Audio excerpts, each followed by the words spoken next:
ఓం శ్రీ గురుభ్యో నమః. ఓం శ్రీ మాత్రే నమః. చాలామంది వామాచారం పాటించేవాళ్ళు, కౌళాచారం పాటించేవాళ్ళు మద్యాన్ని స్వీకరిస్తారు, లేకపోతే మద్యానికి బానిసలైపోయి ఉంటారు అని భ్రమపడుతూ ఉంటారు. వామాచారంలో, కౌళాచారంలో మనకున్నటువంటి అలవాట్లని ఎలా వదిలించుకోవాలి అని మాత్రమే ఉంటుంది. వీటికి ప్రామాణికమైనటువంటి గ్రంథాలు ఉన్నాయి. వామాచారంలో చాలా వరకు రుద్రయామల తంత్రాలని కానీ, కౌళాచారంలో కులార్ణవ తంత్రాన్ని కానీ ఎక్కువగా ఆగమ శాస్త్రాలను అనుసరించి పాటిస్తూ ఉంటారు. ఏదైనా ఒక ఆచారానికి ప్రామాణికమైనటువంటి గ్రంథాలు ఉంటాయి, ఆగమాలు ఉంటాయి ఖచ్చితంగా. వామాచారం గురించి మీరు తెలుసుకోవాలనుకున్నప్పుడు వాటికి సంబంధించినటువంటి ఆగమాలు ఉన్నాయి. వాటిని ఒకసారి మీరు రిఫర్ చేసుకోవాలి.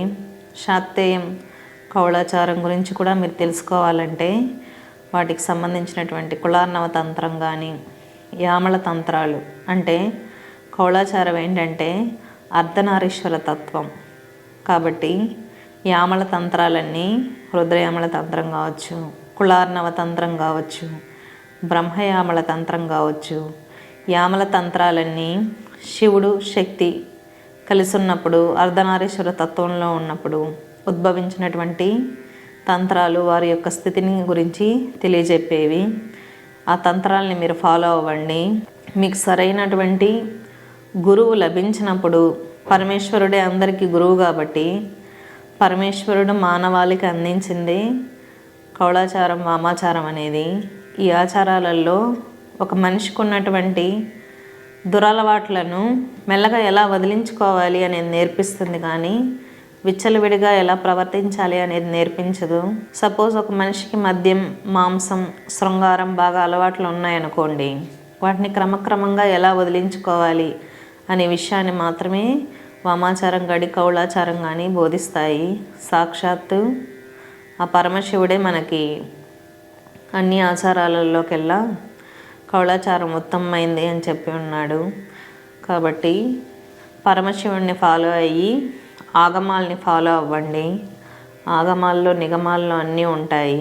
ఏదైనా దేవతని ఎలా ఆరాధించడం, వైదికానికి సంబంధించినటువంటి వైదికమైనటువంటి ప్రామాణికమైన గ్రంథాలు ఉంటాయి. తంత్రాన్ని తీసుకున్నప్పుడు శైవ ఆగమాలు, శాక్తేయ ఆగమాలు ఉంటాయి.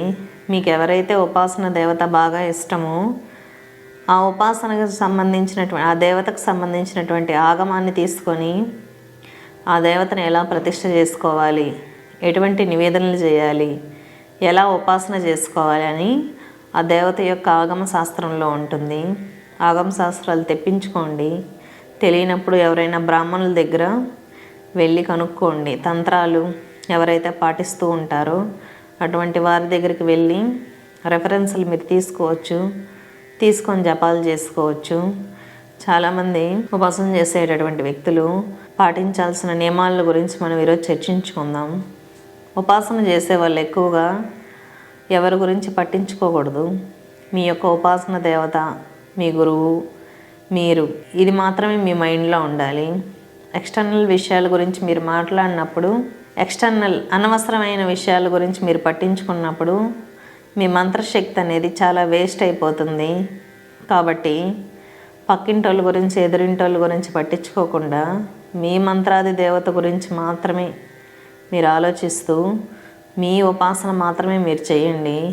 అనవసరమైన విషయాలు పట్టించుకుంటే మన మంత్రశక్తిని మనం కోల్పోతాము.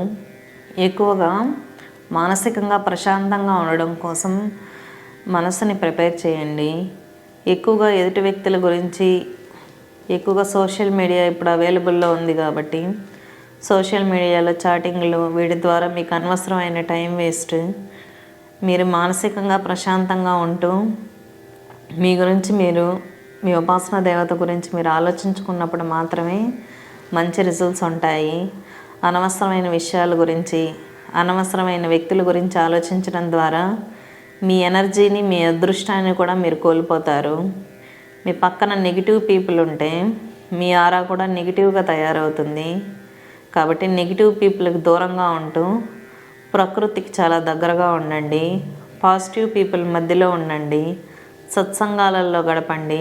అంతేగాని నెగిటివ్ పీపుల్స్ పక్కనున్న నెగిటివ్ వ్యక్తులతో ఫ్రెండ్షిప్ చేసినా కూడా మీ ఎనర్జీస్ లాస్ అవుతాయి, మీ అదృష్టాన్ని కూడా మీరు కోల్పోతారు. కాబట్టి ఎక్కువగా ప్రకృతికి దగ్గర అవటం, పాజిటివ్గా ఉన్న వ్యక్తులతో సత్సంగాలు చేయడం, మంచికి సంబంధించి మీ మంత్రాది దేవత యొక్క సంబంధించినటువంటి సబ్జెక్టుల మీద రెఫరెన్సులు తీసుకోవడం మంచిది. మంత్ర సాధన చేసేటటువంటి సమయాల్లో ఆ మంత్రాది దేవత యొక్క ఆగమాన్ని అధ్యయనం చేయడం ద్వారా మీ మంత్రం అనేది చాలా స్పీడ్గా ముందుకెళ్తుంది. ఎందుకంటే మనం ఏ దేవత కోసం అయితే తపిస్తూ ఉంటామో ఆ దేవతకి సంబంధించినటువంటి సబ్జెక్ట్ని అధ్యయనం చేయడం ద్వారా ఆ దేవత అనేది తొందరగా మనకు అర్థమవుతుంది, తొందరగా సిద్ధినిస్తుంది కూడా. కాబట్టి మీరు ప్రశాంతంగా ఉంటూ ఎదుటి వ్యక్తుల గురించి కూడా పట్టించుకోకుండా ఉంటే మీరు మీ జీవితంలో ముందుకెళ్తారు.